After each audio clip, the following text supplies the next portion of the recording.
গেল ৭ মাসে ঢাকাসহ দেশের বিভিন্ন স্থানে বোমা বিস্ফোরণের ঘটনায় দেখা দিয়েছে উদ্বেগ। এসব ঘটনায় সামনে আসছে উগ্রবাদী সংগঠনগুলোর নাম, চলছে তাদের দাওয়াতি কার্যক্রমও। এজন্য গোয়েন্দা নজরদারির অভাবকে দুষছেন অপরাধ বিশ্লেষকরা। আর নিরাপত্তা বিশ্লেষকরা বলছেন, দেশ ও দেশের বাইরে সরকারের ভাবমূর্তি ক্ষুণ্ণ করতে তৎপরতা চালাচ্ছে জঙ্গি সংগঠনগুলো। যদিও পুলিশ বলছে উগ্রবাদ নির্মূলে সতর্ক তারা। সামাজিক যোগাযোগ মাধ্যমে চলছে নিয়মিত মনিটরিং।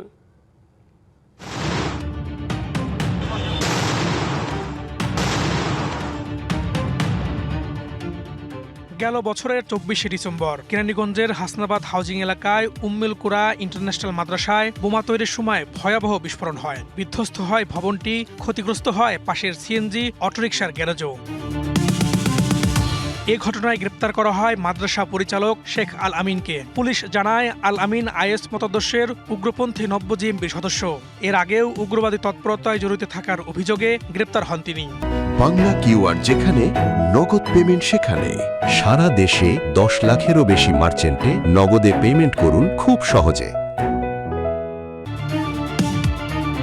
কেরানীগঞ্জের ওই বিস্ফোরণের মাস দুয়েক যেতে না যেতেই ককটেল বিস্ফোরণ হয় কুমিল্লা নগরীর শিব মন্দিরে। এসব ঘটনায় বারবার সামনে আসে আল আমিন ও তার সহযোগীদের নাম। এমন পরিস্থিতিতে গত ২৪শে জুলাই মতিঝিলে মেট্রো রেল স্টেশনের নিচ থেকে ছাতার ভিতর থেকে উদ্ধার করা হয় বোমা।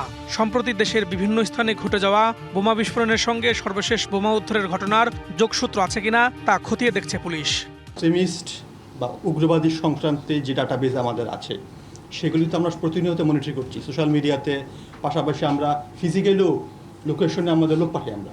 আমরা বিভিন্নভাবে আমাদের বিভিন্ন যে কর্মকৌশল সেভাবে আমরা আমাদের নজরদারি অব্যাহত রেখেছি।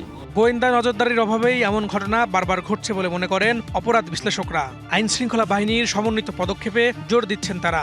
এই ধরনের ইনসিডেন্টগুলো কিন্তু আসলে অবশ্যই আপনার সিকিউরিটির জন্য থ্রেট। যারা এই কাজকর্মগুলো করে, যারা অপরাধ কর্মগুলো করে, তাদের কিন্তু মূল উদ্দেশ্য থাকে, যেটা বললাম, মানুষকে ভয় দেখানো। এটা একদিকে ল এনফোর্সমেন্ট এজেন্সির জন্য যেরকম থ্রেট, এবং এটা আমাদের কমন পিপল বা জেনারেল পিপল যারা, তাদের জন্য এটা ভবিষ্যতের জন্য থ্রেট হিসেবে আমি মনে করি। আর নিরাপত্তা বিশ্লেষকরা বলছেন, রাজনৈতিক পট পরিবর্তনের পর মাথাচাড়া দেয় জঙ্গি গোষ্ঠীগুলো। সরকারকে বিপদে ফেলতে তৎপর তারা। এই সরকারকে স্টেবল হতে দিতে চায় না অনেক গোষ্ঠী আছে, দেশি এবং বিদেশি। দেশের অভ্যন্তরে যত বেশি অস্থিরতা তৈরি হবে, তত বেশি তাদের লক্ষ্য যেটা আছে সেই লক্ষ্য অর্জনে সহায়ক হবে। এইটা হয়তোবা জঙ্গির ছদ্মাবরণে আরেকটা গ্রুপ কাজ করছে, অথবা জঙ্গিরাও কাজ করতে পারে। যারা এটা তদন্ত করছে তাদের সকল বিষয়কে মাথায় রেখেই কাজটা করা উচিত। ধর্মীয় উগ্রবাদ নিয়ন্ত্রণে আইন শৃঙ্খলা বাহিনীর তৎপরতার পাশাপাশি জনসম্পৃক্ততা বাড়ানোর পরামর্শ এই নিরাপত্তা বিশ্লেষকের।